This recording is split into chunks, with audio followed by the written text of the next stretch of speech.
Salatullah salamullah ala Toha Rasulillah. Salatullah salamullah ala Yasin Habibillah.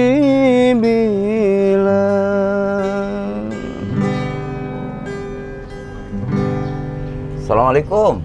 Waalaikumsalam, Ustadz. Subhanallah, suara ente ajib banget Bang Kiwil. Oh, bener Ustadz. Subhanallah, tumben ente. Ngapa? Biasanya lagu-lagu rock. Masya Allah Pak Ustadz. Iya, saya selama ini kalau bawain lagu-lagu rock mulu ya, ditumben selawat ya. Jadi begini Pak Ustadz, saya dapat hidayah nih Pak Ustadz. Alhamdulillah. Dosa banyak banget Pak Ustadz, Masya Allah. Terus juga apa ya, sholat masih bolong-bolong. Ya amal juga kayaknya sedikit kagak banyak gitu Pak Ustadz. Jadi saya gimana ya, pengen gitu Pak Ustadz ya, kita jadi apa ya, semua orang juga kan pengennya husnul khotimah. Betul. Tapi bukan pengen mandi sekarang, bukan. Ini di endingnya nanti begitu. Paling tidak kan begini Bang Kiwil, kalau baca sholawat, kita nyanyi-nyanyi atau melantunkan sholawat kepada baginda Rasulullah, ada rasa ketenangan hati. Iya Pak Ustadz, betul. Mudah-mudahan kayak begini nih Bang Kiwil, namanya melantunkan syair-syair sholawat ini, buat menjadi ladang amal ibadah buat Bang Kiwil juga. Bisa Pak Ustadz? Iya kan enak kan, kalau baca sholawat tenang. Iya juga ya. Dengerinnya yang denger juga enak, rasanya tenang banget Bang Kiwil. Iya, saya pengen amal ke orang-orang yang susah, saya juga masih susah. Ini aja kali ya, bisa ya pakai sholawat ya? Ini bisa jadi melalui sholawat ini wasilah buat Bang Kiwil menjadi amal ibadah kita. Masya Allah. Karena begini Bang Kiwil, ada ceritanya begini. Di dalam kitab Tanbih Al-Ghafilin dikatakan tentang amal soleh kita nih kepada Allah Subhanahu Wa Taala. Diceritakan di dalam kitab tersebut ada seorang 3 laki-laki Bang Kiwil, perihal masalah amal soleh ini nih. 3 laki-laki ini terjebak di dalam gua. Terjebak di dalam gua? Di dalam gua. Waktu itu terjadi hujan lebat, kemudian 3 laki-laki ini berteduh di dalam gua. Naasnya itu gua tertutup oleh batu Bang Kiwil. Oleh batu besar menutupi gua tersebut, sehingga 3 orang laki-laki ini di dalam nggak bisa keluar Bang Kiwil. Oh, nggak bisa keluar, jadi batu nutup tuh? Nutup di dalam gua tuh, di depan gua itu, sehingga dia nggak bisa keluar Bang Kiwil. Nah, yang bisa mengeluarkan itu hanya pertolongan Allah Subhanahu Wa Taala. Dia mau teriak, di luar nggak ada orang? Kagak ada orang, nggak ada yang bisa menolong kecuali pertolongannya Allah Subhanahu Wa Taala. Dan pertolongan Allah itu bisa terjadi apabila dengan amal ibadahnya Bang Kiwil, yaitu iya Bu Ustadz, ini kan salah satunya juga nih, kalau kita sering bersolawat kepada baginda Rasulullah, mudah-mudahan ini juga menjadi ladang amal ibadah Bang Kiwil gitu ya. Masya Allah. Nah, kembaliin lagi nih ceritanya. Begitu 3 orang lelaki ini di dalam goa, dia cuma minta pertolongan kepada Allah Subhanahu Wa Taala. Laki-laki yang pertama berdoa kepada Allah, ya Allah ya Rob, berikanlah pertolonganmu akan yang terjadi pada saat ini, gitu loh. Si laki-laki ini bermunajat kepada Allah lantaran dia pernah melakukan, sebab dia akan melakukan sebuah perbuatan zina, dia bertobat kepada Allah Subhanahu Wa Taala. Mengakui itu dosanya. Si laki-laki yang pertama nih, begitu dia ngakuin dosanya, ya Allah ya Rob, daripada dosa-dosa yang sudah saya akui ini, dan saya bertobat kepada Engkau ya Allah ya Rob, berikanlah pertolonganmu dalam keadaan posisi yang saat ini saya hadapi. Gak lama kemudian batu yang besar itu geser Bang Kiwil tuh. Masya Allah. Gitu. Karena Geser. dia berdoa sama Allah tuh ya. Iya, Mohon ampun lah ya. Mohon ampun karena dia pernah berbuat dosa. Diakuin tuh dosanya. Dalam kondisi seperti itu Allah ngasih pertolongan kepada si laki-laki yang pertama itu. Bergeser itu Bang Kiwil dikit. Lalu datang lagi yang laki-laki yang kedua. Dia ngomong. Dia mengutarakan amal kebaikannya kepada Allah.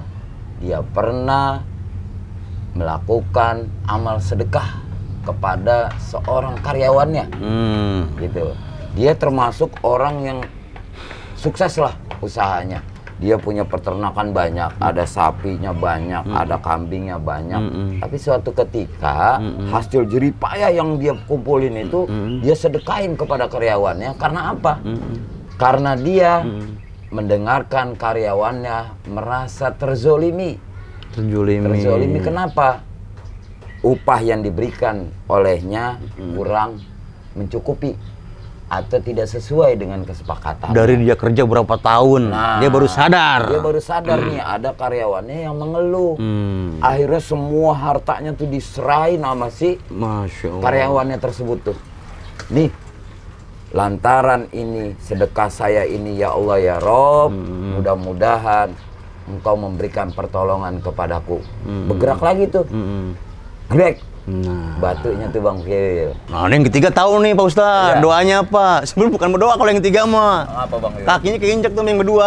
Tergeser apa geser? Bukan berarti geser. Dia suruh geser. Ya bukan Bang Kiwil. Jadi begitu yang ketiga, dia mengutarakan amal ibadahnya kepada Allah. Dia bilang kepada Allah, ya Allah ya Rob, saya pernah membawakan makanan kepada kedua orang tua saya. Suatu ketika si laki-laki ini hendak membawakan makanan kepada orang tuanya pada malam hari. Oh gitu. Begitu dia nyampe rumahnya, orang tuanya nih, si orang tua itu sedang tertidur lelap. Begitu nyenyak ya tidurnya.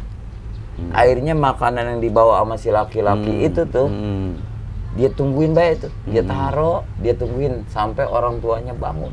Iya. Ini salah satu bukti anak bakti kepada kedua orang tuanya nih Bang Kiwil. Masya Allah. Dia tungguin baik. Padahal dia punya kewajiban yang sangat penting juga. Tapi karena kepengen dia bakti sama orang tuanya, dia tungguin tuh sampai orang tuanya bangun. Akhirnya begitu bangunnya orang tuanya, udah habis nih. barulah dikasih makanannya. Oh, pikir begitu pas nungguin orang tuanya bangun tidur, ya makan dulu ya. Emak belum bangun. Martabak kan nih, Mak. Makan. Begitu emaknya bangun, Tong, buah apaan? Ya, Mak udah habis, Mas tidur. Itu mah ente. Nah ini salah satu bukti anak, kecintaan anak kepada orang tuanya, bakti anak kepada orang tuanya. Dengan memohon kepada Allah Subhanahu wa Ta'ala, ya Allah ya Rob, wasilah daripada apa yang telah aku lakukan baktiku kepada orang tuaku. Aku mohon lantaran amal ibadah ini kepada Engkau ya Allah ya Rob, jadikanlah pertolonganmu untuk hambamu ini ya Allah. Ngebeser tuh Bang Kiwil kebuka. Masya Allah. Subhanallah. Sedikit ya. Dari tiga laki-laki itu berdoa mengutarakan amal ibadahnya kepada Allah. Ini yang menjadikan wasilah pertolongan kita kepada Allah. Enggak. Jadi jangan bingung Bang Kiwil. Iya, Pak Ustadz. Itu kalau kita mau berbuat baik, insya Allah menjadi catatan amal ibadah kita kepada Allah. Itu Bang Kiwil. Ini tadi omongan yang tadi yang di gua, tuh kalau yang ketiga nih begitu berdoa ya kan. Badannya kayak saya. Yang berdua badannya kayak si Mali, udah pada keluar nih, tinggal saya berdoa, geser dikit tuh. Orang muat juga nih, ya kan? Bagaimana nih? Iya. Ada temennya, lu berdoa lagi aja. Biar geser lagi, paling orang muat gua. Jadi inti dari cerita ini nih, biar Bang Kiwil bisa ambil hikmahnya. Ya, segala sesuatu amal ibadah kita sandarkan kepada Allah, insya Allah Allah akan memberikan balasan-balasannya. Tinggal bagaimana kita mau berbuat baik apa tidak. Walaupun kecil, Allah bakal ngebales. Walaupun kecil tuh. Iya, misqala dzarratin khaira yara. Masya Sekecil apapun perbuatan kebaikan kita, amal ibadah kita kepada Allah, Allah akan ngebales. Misalkan apa Pak Ustadz? Salah satunya ente melantunkan daripada sholawat baginda Rasulullah, buat orang tenang, insya Allah akan mendapatkan syafaat baginda Rasulullah SAW dan menjadi catatan amal ibadah buat ente juga, gitu ya Bang Wil. Ya Pak Ustadz. Mulai dari sekarang, benerin dah amal ibadah, mulai dah tanemin tuh kebaikan-kebaikan buat di akhirat nanti. Adunya majra'atil akhirah. Dunia adalah ladang untuk kita bisa berbuat kebaikan sebagai amal ibadah kita kepada Allah Subhanahu wa taala. Ya udah, kalau gitu Ane mau ada urusan lagi nih. Iya, Pak Ustadz. Ada undangan nyelamatin di sana. Ya, ya, Pak Ustadz. Enggak mau ikut? Enggak, udah Pak Ustadz. Benar ya? Ya, udah Pak Ustadz. Ya udah. Ya, makasih Pak Ustadz ya. Ya. Sip. Oke. Assalamualaikum. Waalaikumsalam. Bang Wil, tadi udah benar-benar selawatan, ngapa itu lagi selawatan aja yang enak. Saya pikir udah pergi. Ya. Salatullah